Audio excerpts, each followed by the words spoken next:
the Fort Myers Beach Marine Environmental Resource Task Force Advisory Board for Wednesday, September 11th, 2024.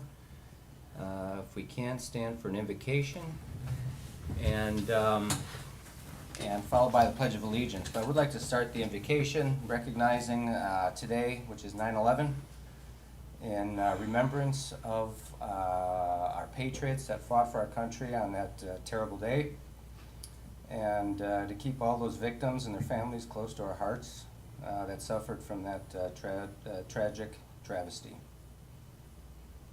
In God's name we pray. Amen. Pledge of Allegiance. I pledge allegiance to the flag of the United States of America and to the republic for which it stands, one nation, under God, indivisible, with liberty and justice for all.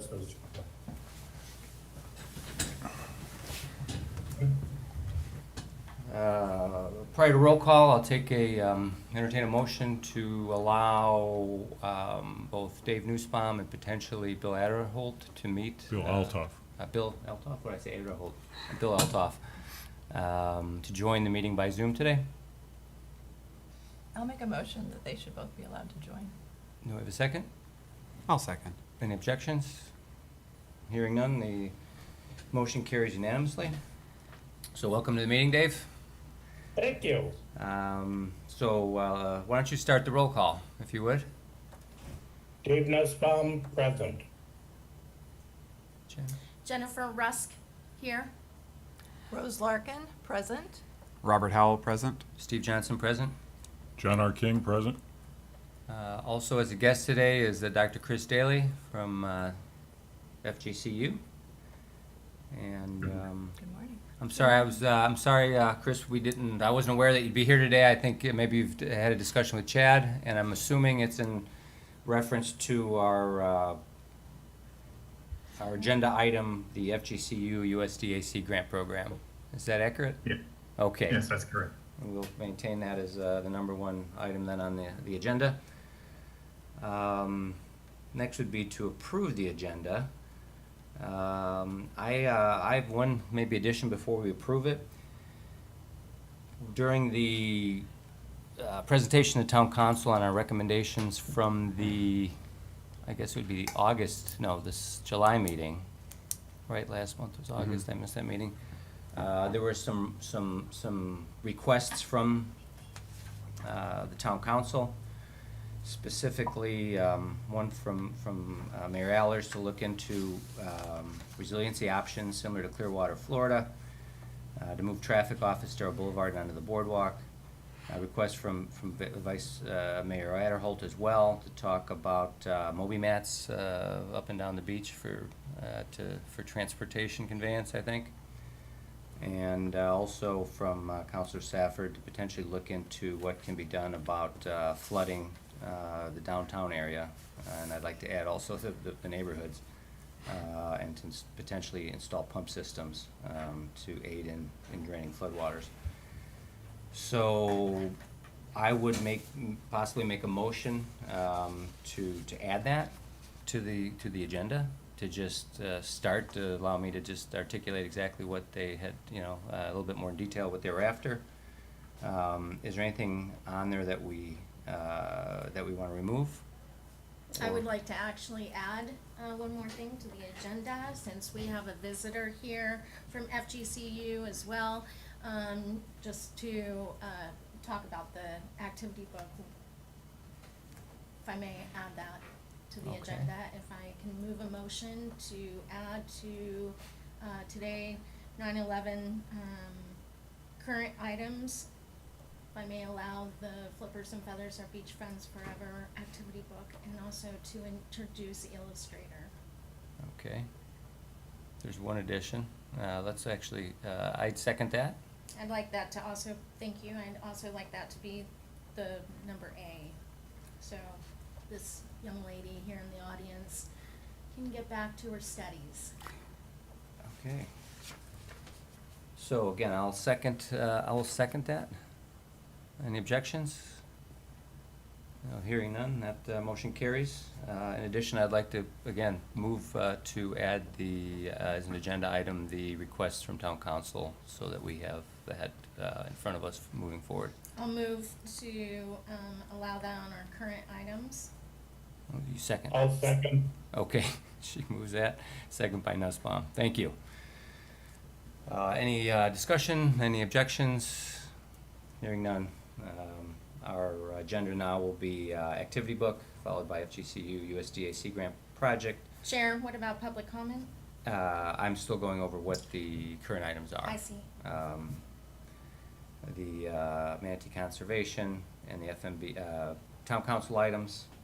Actually, I put that after FGCU, town council items, followed by manatee conservation and FMB elementary school. Okay, so let's move forward. So is there, do we need a final motion to approve the agenda? No, we've done that. We've added. Is there a motion to approve the previous meeting minutes? So moved. I would like to make a correction or addition. Normally, when there's a public comment, there's a slight short synopsis of what was said, and that didn't happen because Kathy Turner, who is the president of the local Estero Island Garden Club, gave a full-page paper that she had typed, and Jennifer Rusk, acting as the vice chair, read that paper. So so I noticed that it wasn't in the meeting minutes, so I requested Kathy Turner to send me a copy of what she had, and then she sent a shortened version down to a couple sentences of what she said that hopefully can be added to the meeting minutes. Do you want me to read them? Would you please? Yeah. Sure. She said the Estero Island Garden Club began planting the Times Square Garden in September of 2023. The vegetation plan was approved by the town of Fort Myers Beach in Lee County. The garden was planted on March 24th of 2024 with plants purchased from donations and labor provided by Beach Talk Radio followers. 206 plants were installed. Following the town placing fabric and rock in the area, 111 plants have been lost, 54%. The only way to recover this garden is to remove the landscape fabric and rocks and add back in the small plants and ground cover.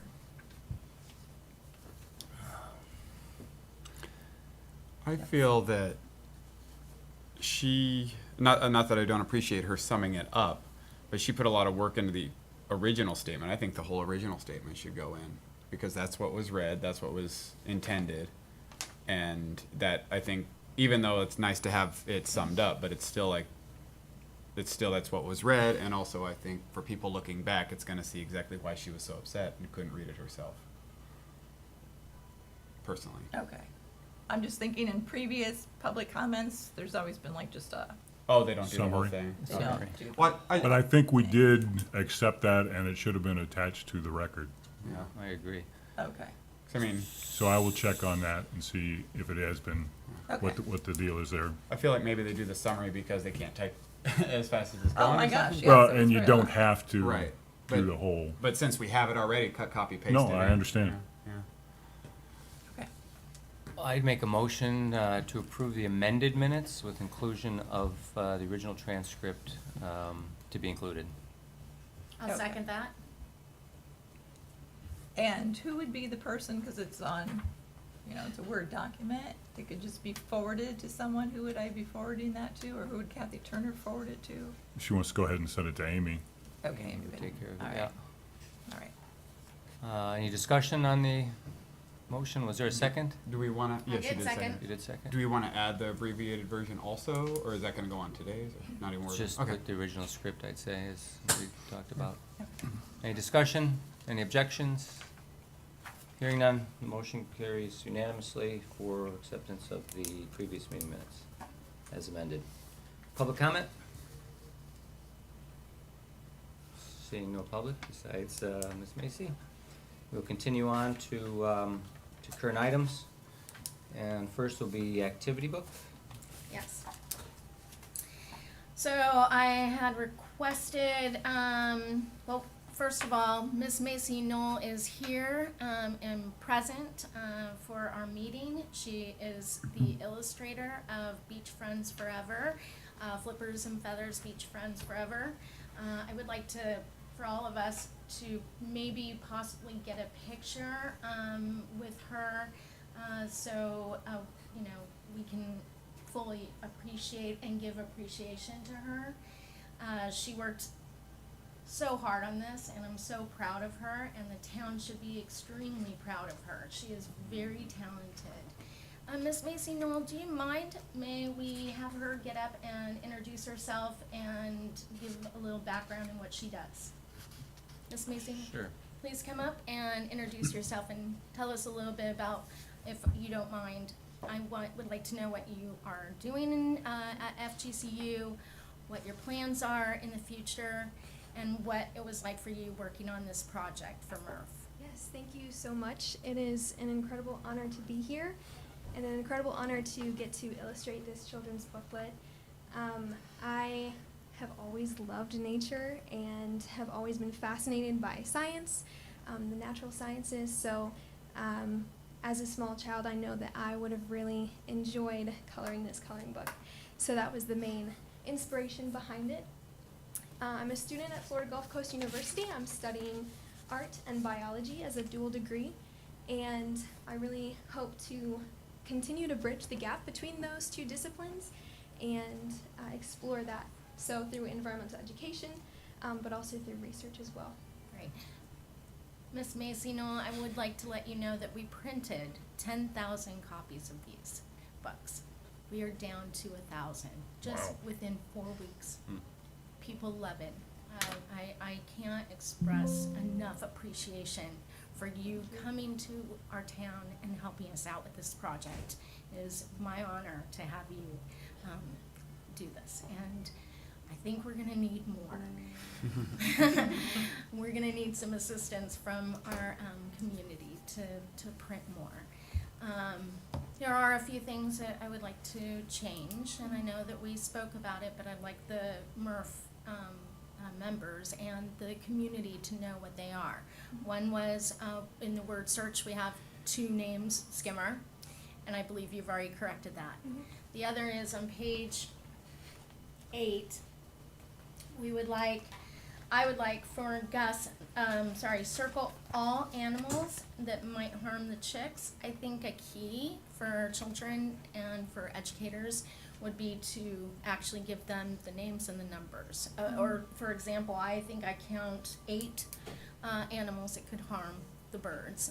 And so I think if you could do that. I understand and then also, let's see, I wanna go, so page 10 would be the correction of another word being replaced, I believe, or just taken out. Taking out Yeah. skimmer from the Yeah, box. and then on page 8, on number 2, circle all the animals that might harm chicks. I think a little key of some sort, either you can say, circle all 8 animals that need to be, circled. Are humans included in that? No, the Oh. animals. Well, Don't get me started. okay. I thought about adding that. Well, I guess, I respect whatever you guys decide. And then on,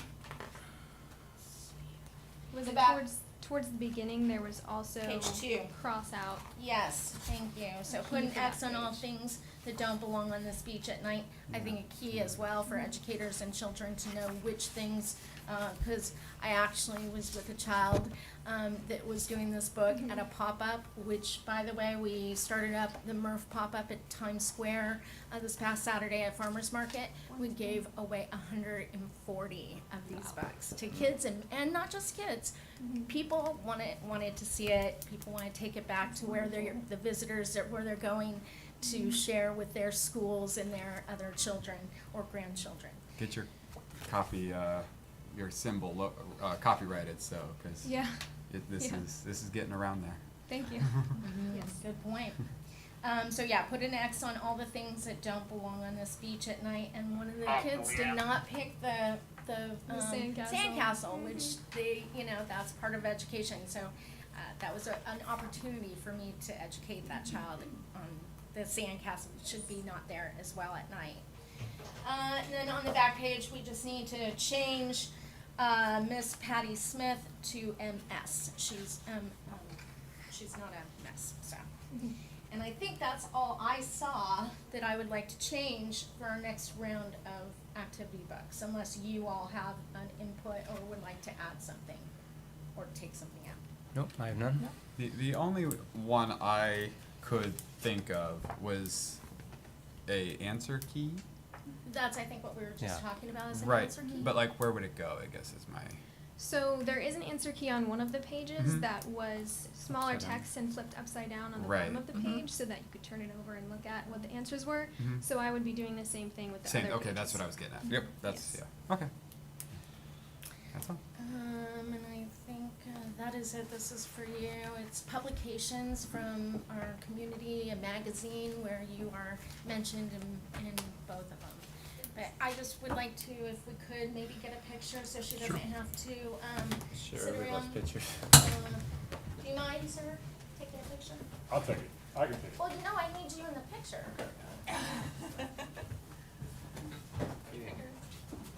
Quick photo op. Come on, Dave, what are you doing? Oh, Dave. That's- Hop down That's there. Dave Nussbaum, who is also a Murph member, and I hope you're doing well, Dave. Want me to be right here, or the tree? No, I think Trees fine too, whatever, we could Let's- maybe right here start. Let's, I would like the flags in the back. Sure, Okay. let's get the flag. How about those doors? Is that the, do panorama? How about the back of it? Ready, 1, 2, 3. You got a couple? Awesome. Thanks, Chief. Thank you so much, I appreciate it, thank you so much. Yes, yes, Is thank that my you. info though? Would I be able to sit for a while? Please, stay. Yes, stay, of course. Make yourself at home. All right. And then tell us what you think in the next public comment. Okay, that concludes current item number 1, activity book, and now I'd like to move on to. Oh. Oh, Sorry, I just wanted to let you know, real quick, before we move away. I got our budget, Sherry Russ, sent us, the budget that we have, still, is for $7,080.82 are available from donations to spend on whatever we see fit. I would like to also let you know that I received 2 proposals from Panther Printing. One is for $16,000, which they would give us a discount on for $7,000. Or we can also print 10,000, or instead of 16,000, we can print 10,000 copies for $5,280. So it would be up to you, but I am here asking that we could go ahead and if the MRF would allow me to choose one or the other, so we can go ahead and get that next batch printed. And that includes the alterations or Correct, and minor also, changes. correct, and we do need to pay, Miss Macy Knoll, for those changes in the book. And I believe, her quote was $45. So that would, whichever way you decide, whether it's the 16,000 print or the 10,000 print, you would wanna add $45 with that. The 10,000 print, again, is $5,280, and the 16,000 with a discount of 15%, which would be $1,248 off, would be $7,000 for 16,000 copies.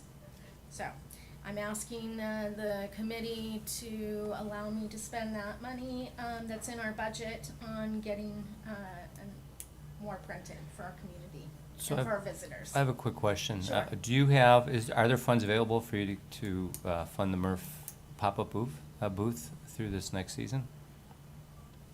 Well, I already placed an order. I've received a lot of crayons and things like that. But I guess if we go with a 7,000, then that would leave us with $80.82. Okay. If we go with 5,000, if we go for 10,000 copies, that would minus 5,280 from 7,080, which would leave us.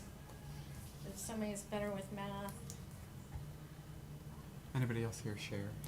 Well, I mean, in a nutshell, it's all of it for 16, everything that's left Correct. to print the 16,000, or you'd have $2,000 in excess if we bid 10,000, and do you need that money for the Murph pop-up is the point? Well, I mean, we don't need it for the Murph pop-up, but it would be nice to have a little extra money just in case we have another, project that we would like to do. Sure. Is there an So- issue with storage of 16, How's your garage? looking? 16,000 versus 10,000? So I have a picture that I sent to Miss Macy Knoll of me standing in front of when we got the shipment, and the boxes, it came up to over my head. That's how many boxes we had. Now we have almost none. So they go pretty quickly. So I don't have an issue storing them. The town also, I've spoken with the town. They can store them as well. Okay. So, either Okay, way. so storage isn't an issue? No. Okay. So is there a motion? Is there well, discussion? Any input from the advisory board on which way you'd like to go? I trust Jen. I think she knows what is needed, and I agree. it speaks for itself. See, I do what you need to do. What's your preference, Jen? I was really hoping you guys would make the decision for me. I'd say get more because we're gonna financially, get more anyway. Sorry. It's a better deal. I mean, price-wise, you get more for your considerable. dollar with the 16,000 copies. That than is you do. true. A lot of people are asking for crayons with these books. I've had Roxy, the Chamber. Chamber, thank you, Mr. King.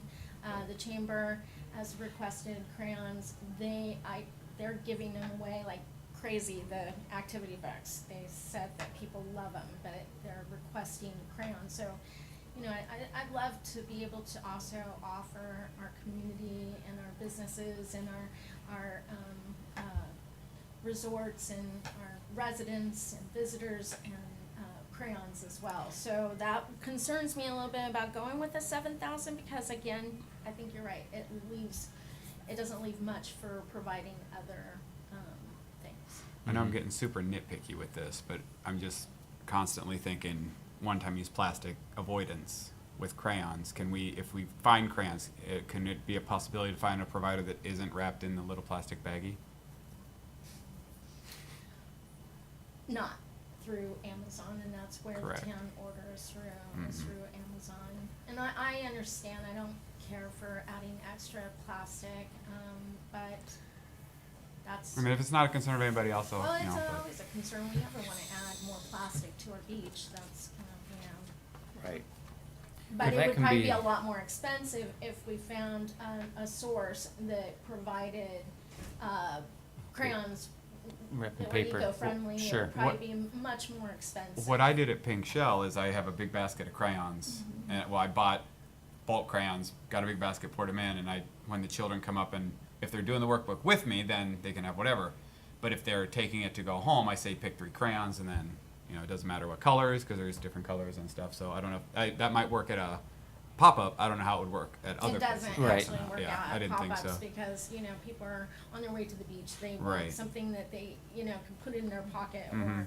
and you don't want, Okay. 100-degree weather, you don't want crayons melting in your pocket. Sure. Okay. Yep. Never mind. Okay, so I think the question at hand, though, is which way we want to go with the printing and the remaining balance. Well, if we don't get the majority now at that good price, we're going to need them the next time anyway, in my opinion. Because we're going to need to reorder event like in another, 4 weeks? Oh my gosh, when season's here, I Yep. have a feeling that but that will depend on whether or not we've got the budget. I mean, after this, 10,000 copies, the next 10,000 copies are probably gonna go very quickly during season, So here's a quick question. So do you want a pack of crayons for every activity book? So you need 10,000 packs of crayons? Is that the idea? I don't think so, no. No. I believe the boxes, I had ordered 3 boxes of crayons, and I believe they come in 300 packs. Mm-hmm. Per box. Don't quote me on that, but I'm pretty sure they come 300 in a box. And I'm not, of course, we offer them at the pop-up, Mm-hmm. but considering, for example, even town council, when I presented the activity book, they wished they had crayons, so, you know. So that was 900, you had 3 boxes by 300, correct? 900 And crayons what does that right now. cost? They're $65 a box, Okay. or $60 a box, if I recall. So, I mean, I would move that we go ahead and print the 16,000, and then, I'd be happy to actually donate for the crayons, and that would take care of that. But you would donate for how many For boxes? Sure, for 3 boxes, why not? What's that, $180, whatever it might be, $200, yeah, and that would But solve the how problem. do you, okay, so you would write a check to Murph, and then Murph would put Sure, that to in, the, and you can specify that they're for crayons.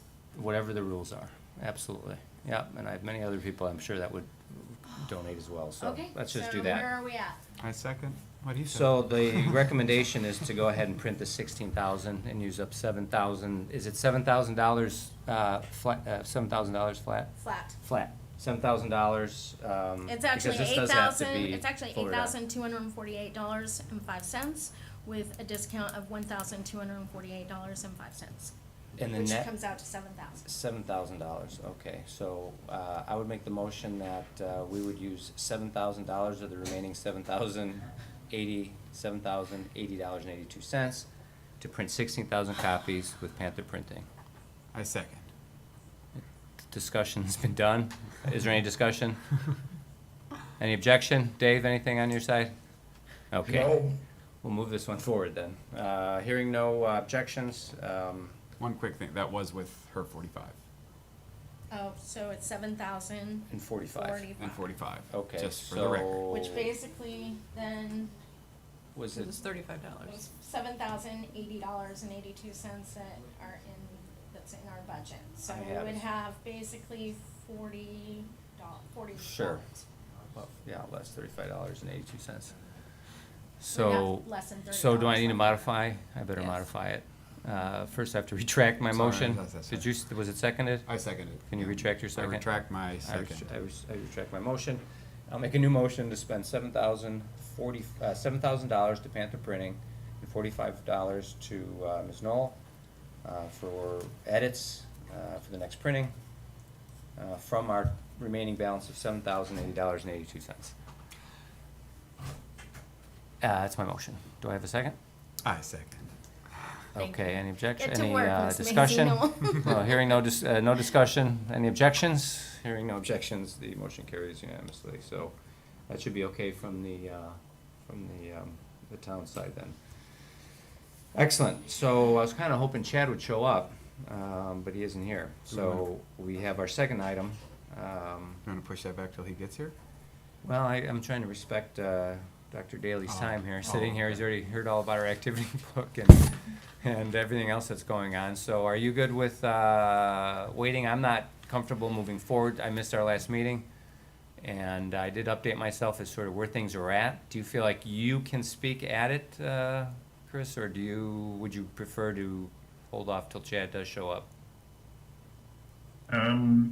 I was not present at the last meeting, and I think Mike Savaries was, Mm-hmm. my colleague. Mike mentioned that there was some discussion on what we were calling resilience experiments, Okay, mm-hmm. but we can also wait on Chad if he's about to turn up. So he could also proceed with some other items, and then we can come back. Chad had provided some documentation, which were some initial recommendations from the advisory board. Do you have, are you in possession of those documents at all? I have, It's really one document. It's the August-September 2024 MRF input for the FGCU USDA Sea Grant project, and, right. So I have this document. okay, I would guess that that's the one we would be working off of, so is there any objection of just moving forward then, in discussing where it's at and where it's headed? Because I think we were at, in July, was, we were to, here he comes And now. there he is. We were to put together our input and submit it for the modeling experiments that you all were gonna be Right. making, so. Okay. Good. So, all right, so for the Florida Sea Grant project. I see on the agenda it was written USDA Sea Grant, but it should be Florida Sea Grant project, so it's funded through NOAA. Ah, right. My bad, sorry, apologies. We're advancing. We have, at least myself, I was in the Netherlands this summer to work with some project partners called Deltaris. It's a research institute that develops morphodynamic models that simulate extreme events such as storms like Hurricane Ian.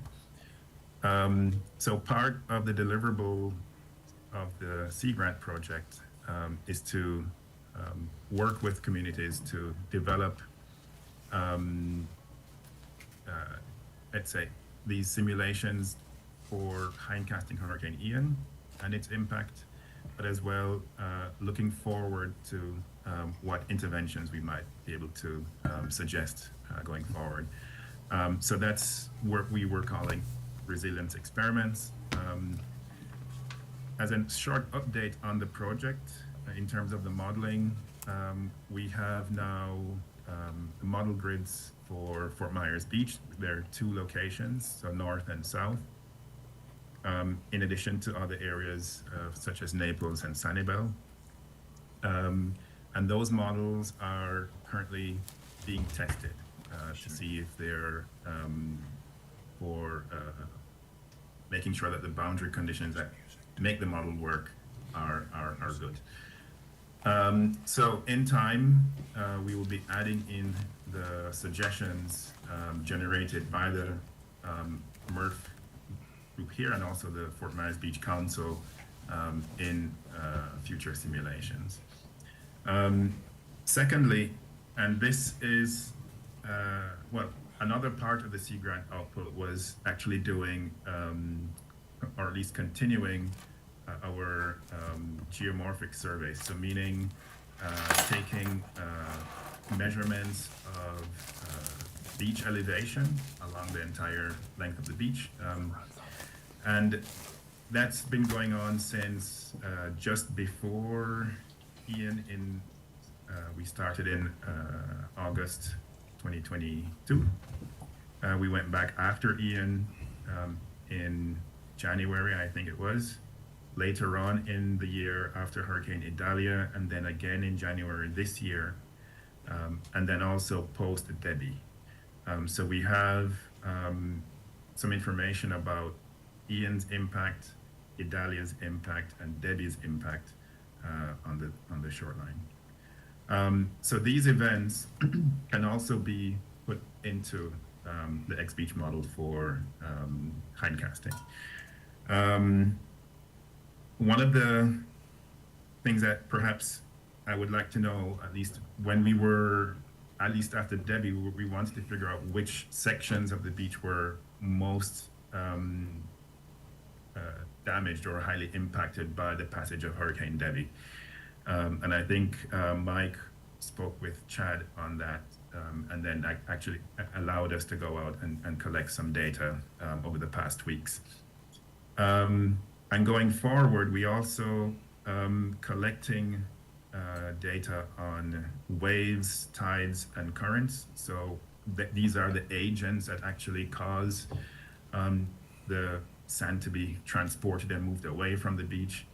So we have just recently placed some instruments just offshore Fort Myers Beach for measuring waves and currents, and also in Estero Bay, so behind, so around Matanzas Pass, in New Pass, and in some other areas of Estero Bay for taking measurements of water levels and tidal currents. So all of that information actually feeds into validating the X-Beach models and other models that we'll be using. So I'm just want to come back now to the suggestions that were put forward.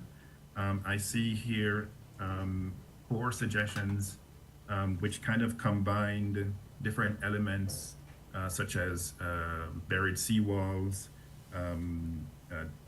different configurations of primary dunes, and also different grasses that we could put in areas that were more at least more frequently inundated. I'm not sure what or at least how the discussion came about for these ideas, but I think some of them are quite interesting. Have you, was it, for example, going through Chad or also the MRF board here for input into these resiliency experiments? Just a question. Well, those items were by individual members of MRF, not as a consolidated consensus. Okay, so today we'll be kind of going over these items to discuss or maybe come up with a more a final proposal.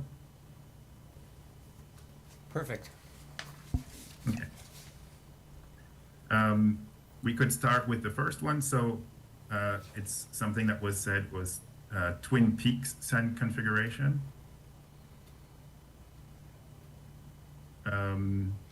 Where there is a That member's actually not here today, but, and I think this was brought up at the last meeting, which I wasn't here, so if anybody can help guide this along.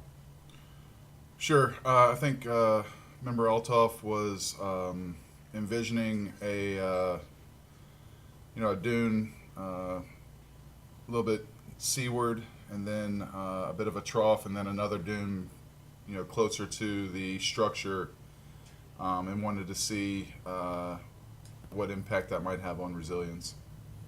If that makes sense, Chris. Okay, and was this in a specific location along the beach, so more in the northern section, or a little bit further to the south, or along the entire length? I imagine he was envisioning out in front of his condo, which is a little bit further south. But I think it's worth a consideration, wherever it's possible to model that scenario. Yeah. So there is a kind of similar format that was used on the northern end, just around, was it?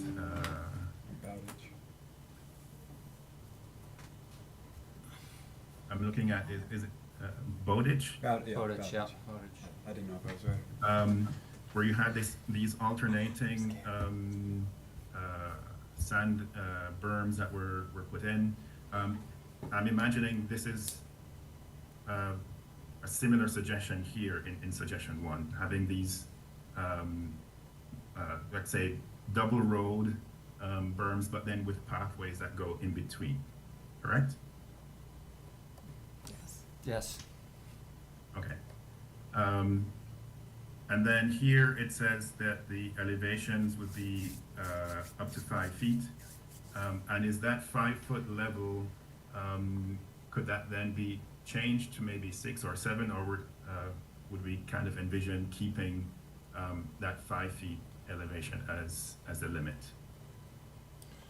So the berms that we built, I think they were at 6 feet. I'm not Yes, sure.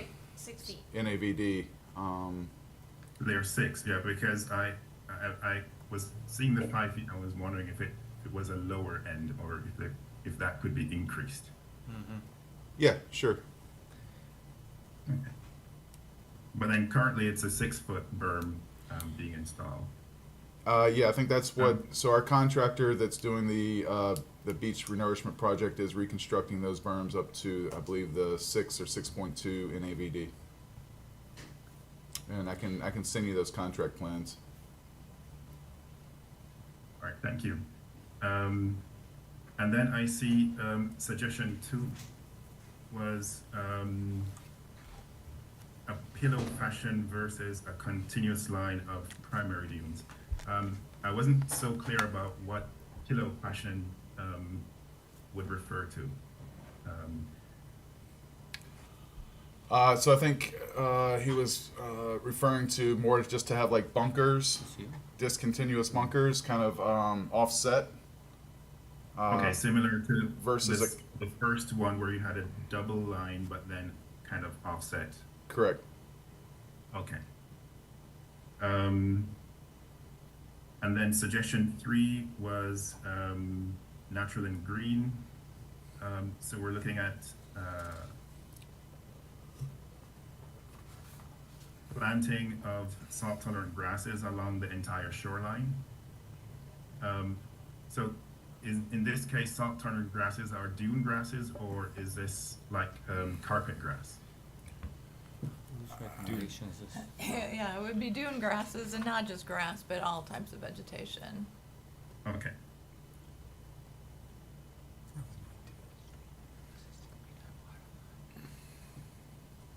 And then finally, I see suggestion 4 is a combination of 1 and 3, so dune plus vegetation, correct? And then that would be, I also saw some drawings of some beach profiles. And unfortunately, I don't have the document from which these profiles were pulled from. So I'm not sure which where along our monuments they would correspond to, but So I think here those were typical typical construction design for the easements, where we were sending out easements and letting people know kind of a cross section of what we intended to build. So it wasn't necessarily any specific portion of the beach, rather it's just a typical cross section of the engineer beach design. Okay, and in this case, I do see on the drawings that it goes up to 6.5 feet, the elevation request. Yes. So would there also be an idea of widening certain sections of the beach, so increasing the beach width? Right, so that's happening with the renourishment project. And if you don't already have those contract plans, I can send you. They'll have cross sections throughout all our monuments to show you how wide the beach is going to be designed to be. Okay, the current plans that I have are for berm placement, not necessarily for increasing the width of the beach along the entire strip. But is that then a new plan which is separate from the previous berm placement? Yes, sir. So the renourishment's happening right now. They've just started on the north end, and they're building from Bowditch down south, according to those engineer design plans. Okay. Yeah, if you could share those with me, or perhaps Mike already has them, I'm not sure, but that would be great to kind of refer to that, and then maybe add that, or include that added width in the new round of simulation. Will do. I've got a question, just for clarification. So has anything changed with the nourishment plan? So is there gonna be a berm that's the length of the island, let's say, from the north end to Lanark? Yeah, I mean, I'm really happy between the berm project that we were able to do, the initial berm project, and then reinforcing it with the money from the state to connect the berm and reestablish berm where we have, and now the renourishment, where the berm has gotten knocked back, the contractor is reestablishing that berm height throughout the island. So it's great for resilience. But that's being conducted without a concern for easements or anything, is it in that same, No, or is it being moved, or? we have no work zones that are on the contract plans. that So where there, people- so it won't be a continuous berm, there will be. Correct. At the point, I mean, what percentage do you know, roughly? I mean, I'm not gonna hold you to it, but I don't know, yeah. 50%? But you can go and take an example over at, on the north side, there's already one area where the easement wasn't signed, and it's a depressed area right now. Mm-hmm, oh, yeah, sure. So, All right. So I just wanted to thank you for providing this for us. This really helps us in narrowing down our simulations. As you know, it takes a while to develop, and we want to have scenarios that are pertinent. The second part of our resilience scenarios were, well, on one side we're talking about the intervention, and the second is the type of conditions, or at least events that we want to simulate. So meaning, so we are doing a Hurricane Ian kind of scenario, but what other scenarios would be interesting? So for example, we had the passage of Debbie recently, which while it didn't directly impact at least cross our area, the waves generated offshore were quite severe, and then that had some impact on our beaches. And that could be a type of scenario that we are able to simulate. So I think the second part of going forward is to think about the types of scenarios that we could simulate. Do you already have an idea that would be interesting? For example, are we looking at something that might be less frequent, less intense, but more frequently occurring? I think that would be kind of give an idea of, for example, when we talk about nourishment, what the longevity of these interventions would be over time.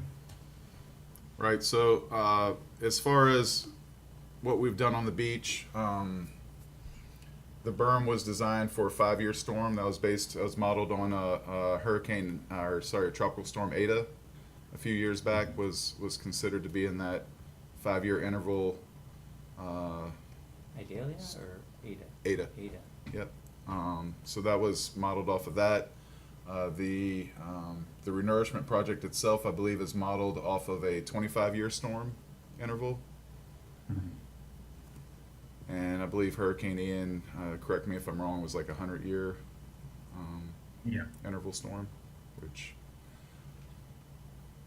again, that's complicated. Don't ask me what year interval storms exactly mean, but it's a statistical modeling exercise, is my understanding.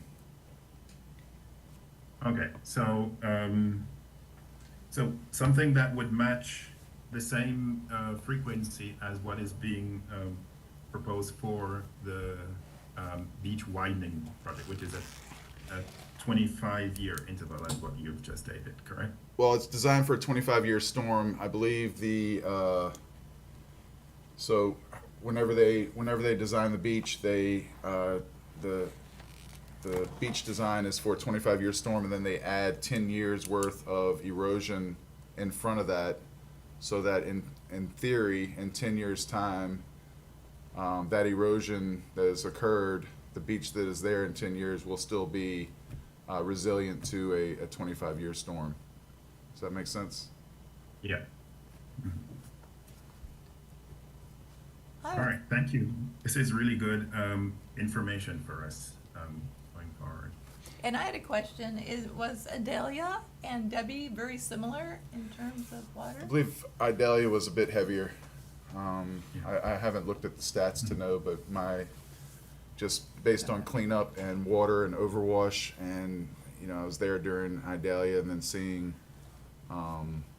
Debbie, I think Idalia was a couple notches I can above. tell you, I mean, as far as height, water height, Debbie was higher. Oh, really? Correct. Higher than Yeah. It's on Idalia. our street, on Miramar Higher, Street. higher than Irma, which was a Cat 2, Wow. and also One of the interesting things that we've seen with in my area.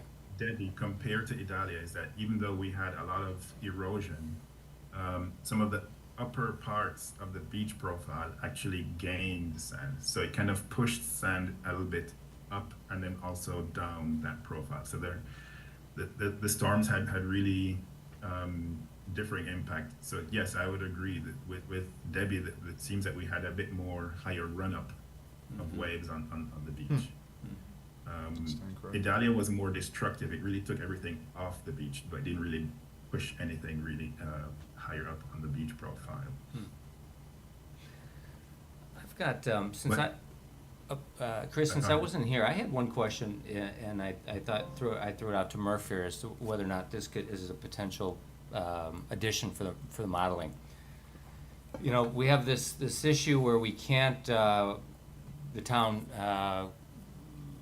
property owners on the beach have to allow the nourishment to occur, to put dunes on, or even a berm. So that leaves holes in the dike the entire length of the beach, from the north end down to, you know, I don't know, roughly a little bit past the halfway point of the island down to where's ECL run, down to Lanark or down to Flamingo, roughly. Down to- Yeah, just past Lenart. Yeah, to just past Lanark, there's an erosion control line which demarks public and private property. What would a dune that's run the entire length of the erosion control line, what would that look like, and how high would that be allowed to be built where it would stay put? You know, I know there's, I think, a certain height that's achievable on the Gulf Coast with regards to the ability for a dune, you know, dune height to be. But what would that look like as far as protection and resilience for the island? Let's say even for the upland owners, more so than anybody, I would say. Obviously, there's issues with ponding behind it and everything else. Right now, I think with the nourishment program now, Chad, isn't there? The town council already decided that they would go with an intermediate height, I think, right, on the erosion or the renourishment up to the erosion control line. Correct, and then Right, so where we don't have easement signed and it's a fairly wide swath, instead of constructing the full design and leaving virtually a depressed area, if it's a wide area, we would just build from the ECL out and not necessarily raise the elevation. Was a policy decision. Yeah, so my recommendation would be, what type of resilience would the island obtain by actually adding a dune or a berm, let's say, that would be then planted on that erosion control line? I think the dune itself lends, it's like a sandbank. So whenever a storm will come, that is a kind of wave. When we have wave run, it will draw from that bank rather than inundate, or at least to pull from what is behind.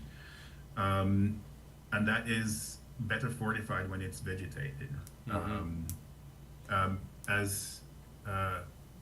sorry, my video is locked out, so I can't see who is speaking right now. But the former member who mentioned beach width a while ago, in the wider areas of the beach, you would have a lot more, let's say, energy dissipation with waves that are, okay, now I can see everyone again, that are propagating towards the shore. And in those sections, then your dune will have a better performance than when it's being constantly impacted directly by waves, which are in the narrowest sections of the island. So I think in some cases, depending on where you are, it would help to fortify that dune with some kind of, let's say, more solid structure, which is what I think was proposed in suggestion 1, which is this kind of buried seawall or some kind of structure, which can help the dune, even if it is seriously impacted, and vegetation might hold up in such high or at least high energy conditions. But yes, that would definitely provide especially as the erosion control line is more further landward than seaward, it would definitely increase, at least I would say right now, the protection offered to homeowners along the beach. But that is something that we can definitely have an answer to with these resiliency experiments. Chris, And Chris, and this is Dave Nussbaum. I was the one that turned that in, and Chairman Johnson wasn't at the meeting, but the mayor expressly asked Chairman Johnson if the MRF committee could look at having a hard structure much like Clearwater, and if we could get that as close to the vegetation line as we could between the sand and the thing.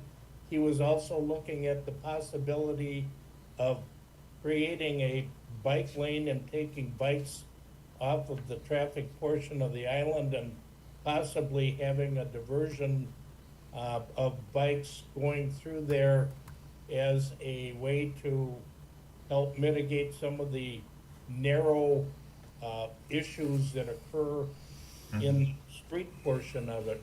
And he mentioned Clearwater, which has some bike lane dunes that operate hard surface, seawalls that operate as a bike structure. And because Professor Daly said there were limited scenarios that they could run, I threw that in because that was kind of the mayor's request. Okay. Another suggestion is, which I've seen employed, for example, in along Fort Lauderdale's beach, is to have a low berm seawall and then the dune placed in front of that, which is vegetated and held in place. And that could also, and just beside that seawall is also a pedestrian path or bike lane, as you suggested. So that structure could be hidden, or it could be, let's say, built into more useful urban infrastructure, such as bike lanes. So that sounds like a very good suggestion. And Chris, I share that coastal protection system with you and Dr. Mike as well. Yeah. So that's that, wave attenuation walls or low seawall, whatever you want to call it. Right. Mm-hmm.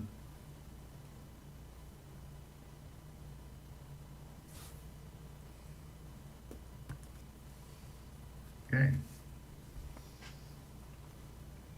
Well, I think we have a lot to work with right now. So, as I said it before, thanks everyone for your contributions and participation here.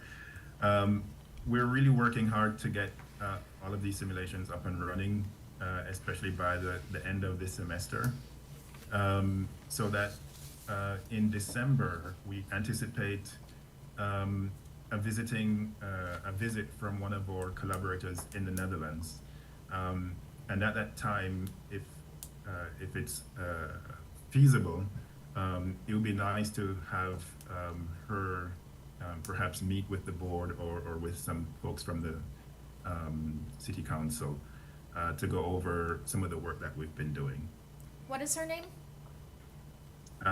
Ellen Quartiert from Deltares. I'm sorry, what was her last name again? So Ellen, E-L-L-E-N, and then Quartiert, it's a Q-U-A T-A-E-R-T.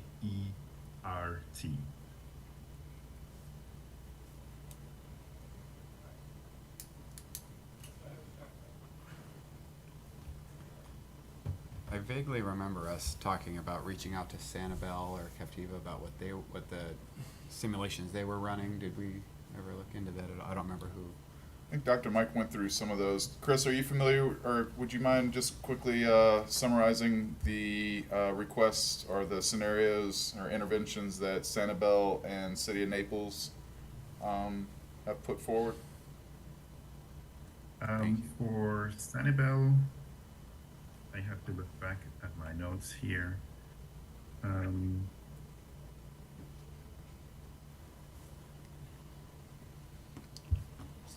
Mike had mentioned the double berm So we scenario. were looking at, I think berms and vegetated dunes, I think that's in all jurisdictions.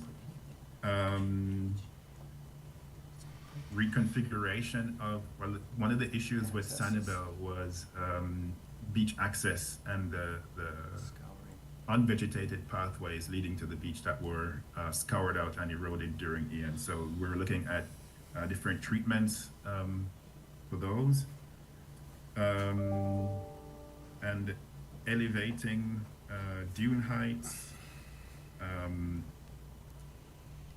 And they were also considering seawalls in specific areas. I know in Sanibel they are historically not used to putting hard structures on the beach, but they were considering some of those interventions. For Naples, given the close proximity between beach and a lot of the property, they were looking at more dune vegetation, increasing dune heights, and I guess they were looking at also more frequent renourishment, so slightly wider beaches.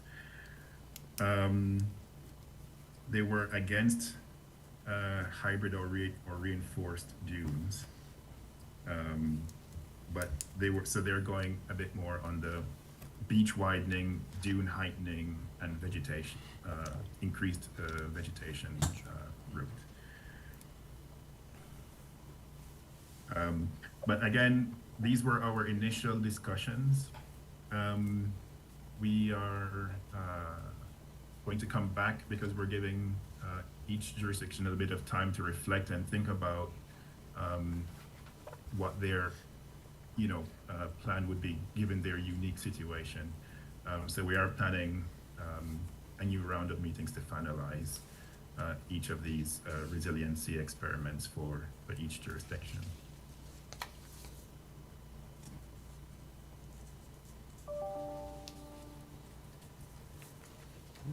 Okay, are we all set, or? Yeah. Thank you. Chris? Thank you, Yes, Dick. thank Yep, you. thank you, Chris. All right, thank you for having me. And also it's nice to see the work that our student Macy Null has been doing. Macy and I were out just on Friday putting out instruments, so she's also working on a lot of research. So it's great to have her here at FGC. I'm sure she's doing a good job for Fort Myers Beach. Thank you, Yes. Professor. All right, thank you very much. Okay. Okay, and that closes the second agenda item, the updates in the Sea Grant project. And we move now to the change in the agenda where I can communicate the requests from town council from the last, actually, meeting before the last MRF meeting. Where we presented our recommendations. First, response on the cooperation with the beach school was great. Go ahead, move forward. Now is the time where they're putting the curriculum together, so it'd be a good time to approach them. And then following those recommendations, we had requests specifically from three town council members. Mary Allers had asked to look into the resiliency options for our beach, similar to Clearwater, Florida, which continues to be brought up. He had said to move traffic off Estero Boulevard and onto the boardwalk. Work with federal and state agencies, evaluate options that are available instead of dunes and berms, so any involvement we would have and recommendations we could make there. Look for a continuous solution, so basically a seawall coined as a coastal protection system to protect against storm and scouring. And I essentially asked if it was the original Margaritaville plan,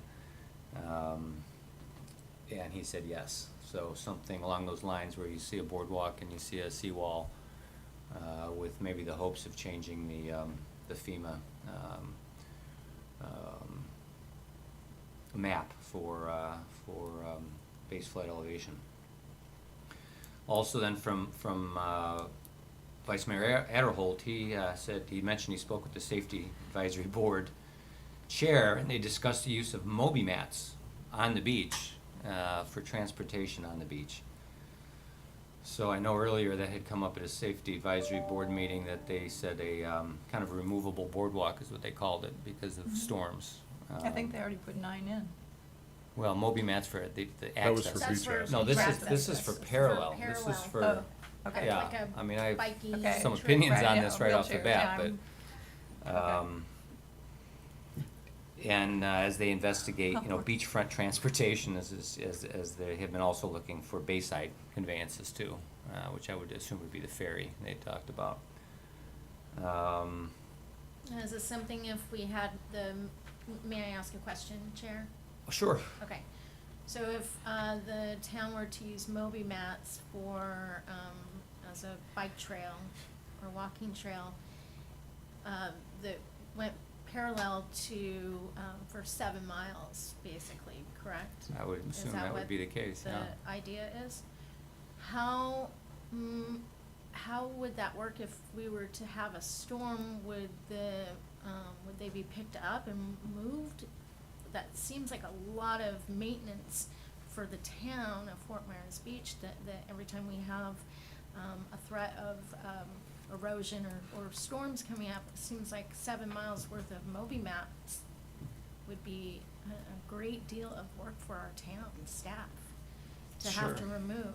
And we certainly would have to, because if we were to get a storm like we just had one, Debbie, those would end up in my backyard and plastic I in think our the idea, ocean. I think that the idea earlier I had heard was these, essentially roll-up boardwalks. And so I think this is the option, this would be a Moby map, but, I mean, my position on it is I'm adamantly against it. I mean, I don't, as a resident, I don't feel like we need to be moving transportation from a transportation corridor onto to the beach. Onto private property too? Well, that's an issue too. I mean, how How many people? you can't would put sand on want most of it? those properties, so how would they allow to have people, to invite tourists and residents to onto their property? But more so, I mean, again, the beach is the town jewels. I mean, what you're doing is you're bringing congestion onto the beach, and I think there's a major safety issue. We allow bikes on our For- beach, correct? Correct, yeah, Mhm. bicycles, but this would be e-bikes and probably, you've got a 180-pound e-bike with a 200-pound man on it going 30 miles an hour down a Moby mat, and you're trying to cross an access with your grandchildren. I mean, I think it's a safety disaster.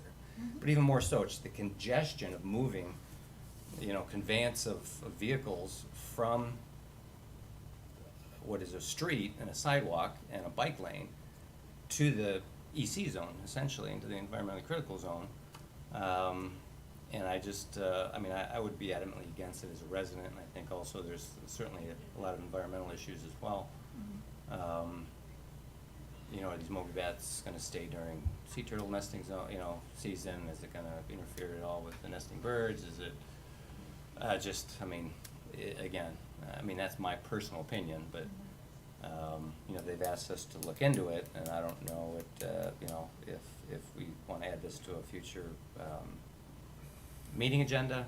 There's two separate issues here. One is that looking into, alternative resiliency systems, let's say, for our beach, which I think we've done somewhat with Chris Staley today, but also specifically, I think the question is they'd like Murph to weigh in on the coastal protection system, which is that seawall boardwalk system, probably just on the north end, I think, ideally, initially, and then. So that's an item. That could be literally separated. Second would be this conveyance, this Moby mat system or temporary boardwalk. Does anybody have anything positive that that the boardwalk would bring other than taking congestion off of the street? Well, I think the point is, you're not really gonna remove, it's always gonna be congested. What you're doing is expanding the congestion. Right, but It's I'm- not gonna really relieve anything, in my opinion, off of Estero Boulevard. No, my It's my gonna point is like, it's gonna increase it across the island. right, no, I mean, I'm just saying my point is like, if we did any kind of infrastructure, first off, the setting up the infrastructure for that type of system, and then all the domino effects of what that's going to cause, both just on a day-to-day basis versus even on storms and things like that, is like, I'm trying to think in my head, like pro-con list. Okay, we kind of get one pro with some of, you know, the whole reason for even talking about it, but like, is there anything else that it would be positive for? Because I don't see many benefits for the community, the beach, or anything for it, to have that type Are of. we talking about movie mats? Moby mats or Yeah. some type of a system that you can lay onto the beach in order to facilitate the use of wheels on the beach for conveyance of transportation. I'm just trying to think of positives for it, and I can't. I don't see it achievable either. I mean, with Right. the private property rights, I can't believe in a million years from my experience with the type of property rights, you know, sort of centered issues that the town has experienced. Well, I guess- That somebody that, Well, I guess if we can't think of anything positive, I want to make a motion that Murph, or some type of motion that says Murph is opposed to any type of Moby mat or that type of, whatever is a general term for those types of, that type of infrastructure. However we want to word it, but I'll make that motion because I don't think it's a good idea in any way, shape, or form.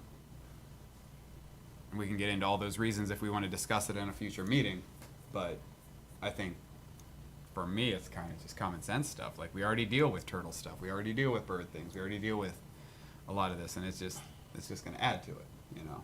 We could discuss all these negative things for it, but if we can't think of one thing positive, then I make a motion that Murph is against the Moby mats or that infrastructure.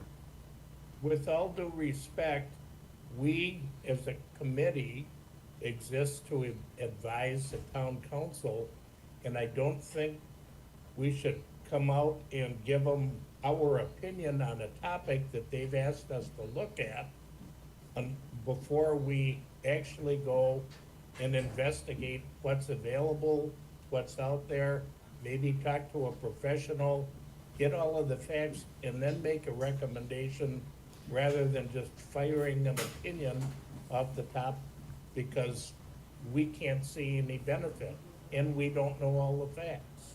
Well, as soon as you brought it up in the last meeting, I went down some rabbit holes with these kind of things, and there's a good reason not a lot of beaches have this type of thing set up.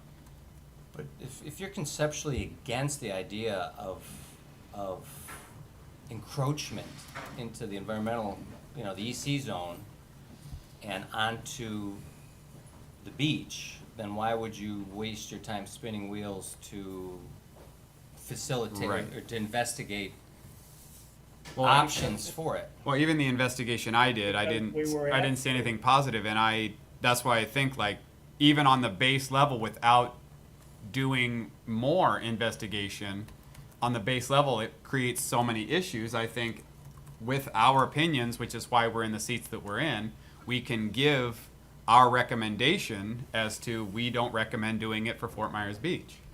Because we have that information, we have this background, we have this knowledge of what we can sustain, what we can do, and what would be good for our environmental ecosystem and just the beach alone. But what's best for the community, yeah, I mean. I mean, it's hand in hand with this, I think.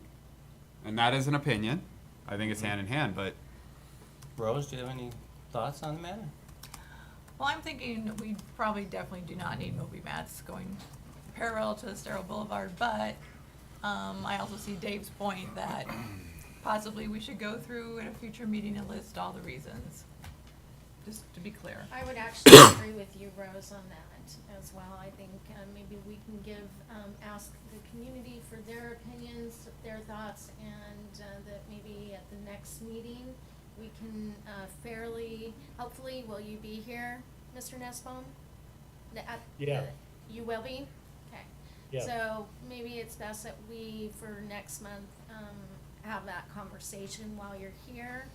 And then we can all, do some more research, come with, that information, and would that be fair, Mr. Nussbaum? All I'm saying is, before we vote on something, I'd like to see some information on it. Right, that's You what know. I'm asking. Yeah. That's what I'm Yeah, saying. Sure, investigate the comp plan, Do you think you the could? LDC. Do you think we could put that on you, Mr. Nussbaum, to potentially find one of these experts that you were talking about to bring in to speak to us? I can try, yes.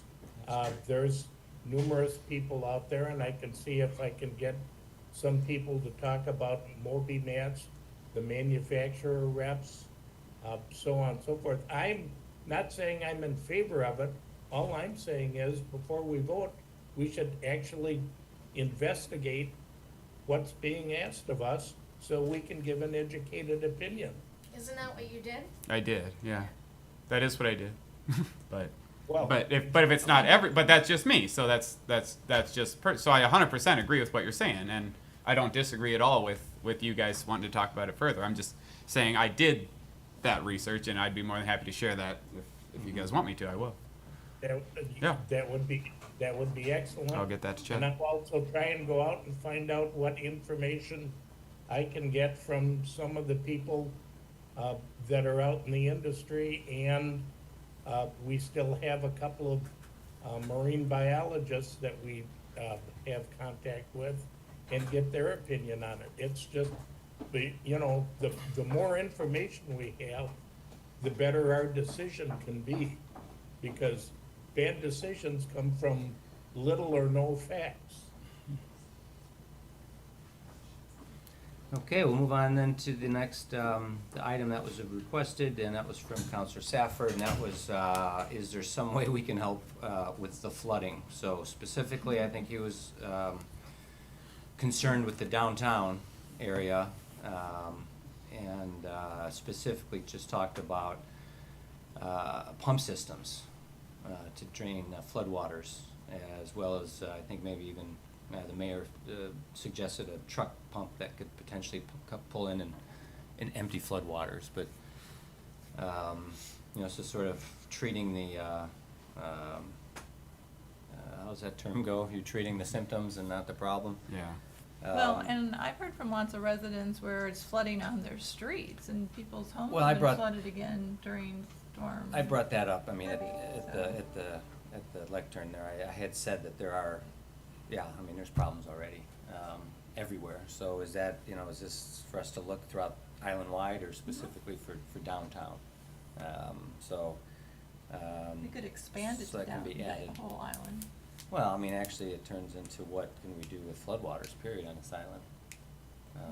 And how do you manage those more effectively, or is there anything we would recommend, is all? Well, I'm sure the Sea Grant project's gonna, whatever we implement with that's gonna affect that greatly. Well, that'll help. I mean, Yeah. right now, we're overwashing our talking in the beach. meeting, I mean, yeah. it's running from the Gulf into the neighborhoods. So any type of, just the nourishment itself is gonna effectively help a lot, I think, the flooding. But also, I think it's a deeper issue here because some of the flooding is occurring because of the stormwater system that's gone in. And that's a completely different topic, and I don't think that's necessarily part of the venue of this advisory board, but, so I'm not sure if that can be added. I mean, should that go on the initiative list? These 3 items we can add to the initiative list for agenda items. Correct? Pardon me? All 3 of I these think so. items could be added to the initiative list Yeah, I'd say so. for Flooding. future review. Okay. Chad, Yes, sir. would it do any good to have Frankie come in and explain how our flood mitigation system works on the island, so that we can better understand that? I can certainly ask him, and if not him, we can arrange for a subject matter expert to be available as soon as we can. Yeah, that was actually discussed at the meeting as well. I think the mayor himself had suggested that we get a second opinion from the Tetra Tech project plans that were developed 10 years ago that they're actually implementing now. you know, being sort of part of a neighborhood collective that's extremely dissatisfied with it. I think maybe he's speaking at that in the different neighborhoods like Curlew and Bahia Via and those neighborhoods that have been flooding a lot more since Ian, or I should say since the installment of the stormwater system. Yeah, because I guess I'd like to understand what's not working on our existing system, and then figure out what we can do to recommend improvements on it. And I think that'd be the first step in trying to help the council analyze the problem. Good idea. So we'll keep that also on the initiative list. So based on these recommendations or these requests, we've got the looking into resiliency options or commenting on the coastal protection system. Also the use of temporary boardwalks or Moby mats for transportation on the beach. And the third would be, I guess we'll just say flooding, issues surrounding flooding on the island. Does that cap up all three requests? Perfect. Okay. Yes. Okay, so let's move on. That was added to the agenda just for me to report back to the advisory board, the input I received from the town council. So remaining on the agenda today is manatee conservation prop guards, which was added, which was, had been languishing on the initiative list. And then we've got the FMB elementary school outreach. So manatees and conservation. Rob, I think Yeah. that's your, prop Yeah. guards are your baby. Yeah, so I know we had talked about it in the past and couldn't really come to like a, how can we make that work? The best idea I had for this prop cards specifically is trying to make some kind of incentive for on-island boat rentals. If they have the prop guards, some kind of incentive for them. That's kind of where we left it off before, kind of thinking it would be too hard to enforce anything legally or things like that, so making it a positive thing for them. But also the bigger issue I've been seeing is just overall speeding in the Back Bay and the air and the no wake zones and the manatee zones. And I know we don't have our own police force, but how can we try and get the rental companies, because it's mostly rental boats from what I can tell, that are not mostly, but it's a majority of rental boats that are having an issue following the speed zones and staying within the channel and things like that. So right now, if you don't have a boating license and you're born before 1987 or 88, you can just hand them your ID and then you can get the keys to the boat and you're good to go. If you're born after 1988, 87 or 88, you take a quick online course, which I don't name names, but I've been around a couple of times just kind of listening and hearing. And when some of these rental companies tell their people to fill out the online boating course, instead of actually going through the course, listening to the videos and doing the due diligence of learning, they specifically say just click next all the way through, which should be a half hour, 45-minute program or process, and then it takes them like 5 minutes. They click through it and give them the keys, and then they're on their way. So I'm just trying to look to you guys if you have any ideas on how we can either raise awareness or make incentives for prop guards for the boats to already start protecting without even the captains knowing it. Just seeing if there's any ideas that we can do, or is this something that we even want to deal with and I can just keep going on my own? Well, on Saturday at the pop-up tent, there was a Coast Guard representative that came to help as well, and he said that a lot of signs are missing still Yeah. in the Back Bay, and there's no buoys out front marking Mhm. where boat traffic should be on the front of Fort Myers Beach, and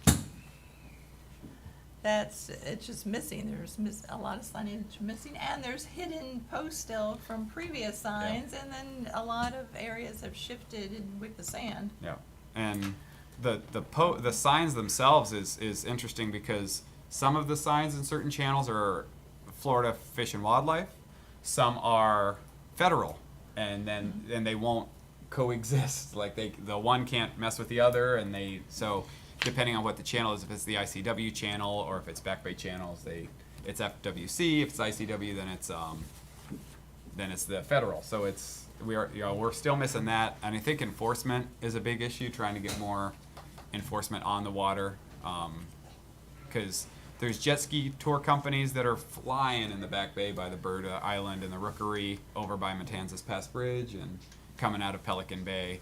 That it just daily, like it's part of their thing, just flying back there, and it's rough because right now there's a good sized group of manatees I've been seeing out there the past month, about 15 to 20 manatees, and they have new scars on them. Almost every time I've seen them, every week or so, they have new scars on them and stuff. So Yeah. it's and, getting hard for me. Yeah, it was really difficult. I basically came to the town council meeting blubbering because I had come across a dead sea turtle that Mhm. had a propeller strike Yeah. on it, 3 very deep cracks Mhm. in that sea turtle, a female, beautiful loggerhead sea turtle. So, I would be interested in doing some more research and finding some incentives Yeah. for our community. And I have a question. So when they're filling this out, is this a state requirement that they go through the boating? Yeah, It's I'm pretty state sure it required. is. Yeah. Okay. And I think we could get with the Anchorage Committee too, because I know it's something they deal with is the speeding through the mooring field and things like that. I've personally taken it upon myself since the beginning of the year, since I've been back on island more frequently. I've been measuring the seagrass with aerial and just right on the water, and people fly through there just cutting it up. So the propeller guard incentive isn't just to protect manatees. It protects the seagrass. It protects the I wonder how Captains for Clean Water, if they have any input on that. I've talked to Diana a little bit That about seagrass that. is very important for our fishing industry. We want to, keep our little minnows safe, and Mhm. that's where they go to hide. And if we're losing Yeah. that, then we're essentially losing our fishing industry. So where are you seeing And our this water. seagrass, The actually? the specific seabeds that I am monitoring just on my own is so from Matanzas Pass Bridge to Bowditch Park to Bowditch Point. So So pretty much north The end. north, Yeah. north end, because And there's 4 main seagrass beds that are back there that I've been watching and I've been kind of monitoring. There are a couple markers that I have out there right now. Looks like crab traps and that it's just so the marker was here, and then 2 months later, the grass was up to it, and then 2 months later the grass has receded this much. But then the aerial views I'm trying to map out like how they're moving, because they will move a little bit depending on the currents and that. But the alarming thing that I'm seeing are the prop Prop scars scars, yeah. going through. And that's from, in my opinion, lack of the either tour companies explaining to their renters where you can't go and can go, even though you can go out there, but at different speeds and how to handle that. But yeah, so I'm just looking to you guys to see if you have any information on how we can better enforce and educate to protect those Back Bay areas, because this is just my little section, but the entire back of Estero Island is, potentially couldn't be seagrass when we have clean water. So anyway, if we don't have any other information, we can think on it and come back to it. But it's just something ongoing, and I just wanted to bring it up again. bring it up again. Yeah. Okay, it's fair. Okay, so shall we move on then to the, for the sake of time here, the elementary outreach? I mean, we've got the green light. What's the plan? I think you discussed having some curriculum for them. I started the curriculum actually using a book. So, I mean, I didn't place this on the agenda. You guys did last meeting. So, is that? Did you have a game plan for it, or it's just a matter of it's on there because they're the month before, and you were waiting for the sort of the approval to approach the beach school? Yeah, so we are kind of in a weird place. Curriculum for the beginning of the year has already been established for the teachers, so kind of adding to it now is going to be messing them up pretty good. So what I have kind of started to do is, honestly, with the book, I've created a curriculum where I would bring it in and we would do essentially I'm going to propose to the teachers and the principal that whoever is doing the education, I have this curriculum I can hand to them, and whether it's me or whoever, volunteers or whatever. The book is essentially the outline, and we'll have a activity to go along with each of the activity books, and then their homework essentially would be taking the book home and doing that page, and then kind of going with that. So, yeah. I like that idea. Okay, so you. I gotta send you all that too. I haven't sent it to anybody yet. What? My curriculum with this. Oh, I Yeah. think you'll have to send that through to Chad. Yeah, And I then can do it. it'll come to, Yeah, that's probably why I did. Yeah. Yeah.